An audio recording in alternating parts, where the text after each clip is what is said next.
শেফালি রানী। আমি ঢেঁকি ছাড়া চাউল উৎপাদন করি। আমি একজন উদ্যোক্তা। আমি মূলত পিকেসেফের সহায়তায় এবং গ্রাম বিকাশ পরিচালনায় RMTV প্রকল্পের মাধ্যমে এখানে ঢেঁকি ছাড়ার চাল প্রসেসিং হচ্ছে এবং এই চালের উদ্যোক্তা আমার স্ত্রী শ্রীমতী শেফালি রানী।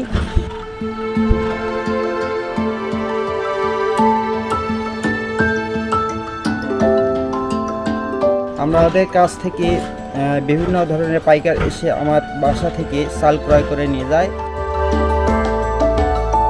ছোট পরিসরে আমরা কিছু চাল বিদেশে পাঠানোর ব্যবস্থা করতেছি।